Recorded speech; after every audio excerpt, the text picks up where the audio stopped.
ना ते सोफा आणला. त्यांनी सगळ्या कॉलनीतल्या बायका बोलवल्या चहाला. चला आमचा सोफा बघा, आमचा सोफा बघा. सगळे लहान पोरं आले, सोफ्यावर बसले, मज्जा केली एकदम त्यांनी. त्यांच्याकडे पण बोल लवकर. त्यांच्याकडे किचन होतं का? मग किचन तर राहीलच ना. किचन होतं, बेडरूम होते, हॉल होता. मग हॉलमध्येच सोफा ठेवला ना. मग काय झालं, त्यांच्या घरात एक लहान मुलगा होता. तो असा सोफ्यावर बसायचा, असा उड्या मारायचा, असा उधळायचा. मग तो वा वा वा, इथं लय भारी गड्या. मला मऊ मऊ होता ना सोफा. मग त्याला मज्जा वाटायची त्या मुलाला. खुर्चीवर तर खुर्ची कडक होती, तेच त्याला मजा नाही वाटायची बसायला. खुर्ची सोफा.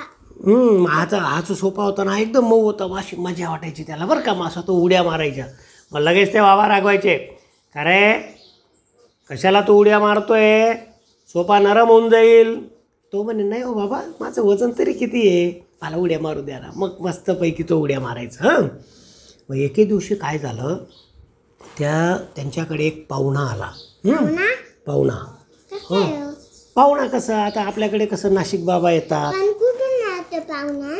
तो या मुंबईहून आला. हां, ते नाना बाबा कसे येतात मुंबईहून, तसं. मग तो आला पाहुणा बरं का.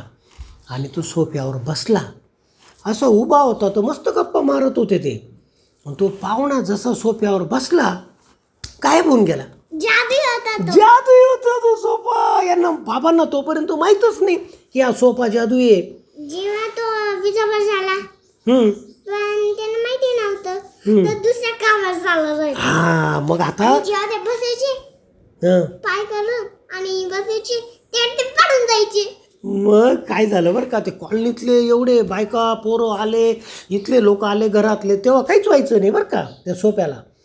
पण लांबचा पाहुणा कोणी आला की तो तिथं बसला की तो गायब होऊन जायचा. मग यांनी म्हटलं, अरे पाहुणा कुठे गेला, पाहुणा कुठे गेला, सगळीकडे शोध.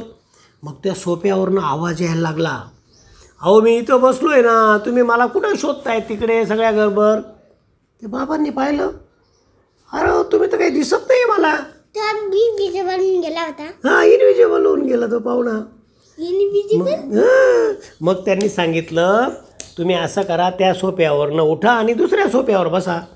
मग ते उठले तिथून, ते नाना बाबा ह्या सोफ्यावर बसले. मग ते दिसायला, तेच काय होऊन गेले होते. मग ते दिसायला लागले, मुंबईहून आले होते ना ते. मग ते लगेच दिसायला लागले. त्यांचे. हां, त्यांचे. हां, मग ते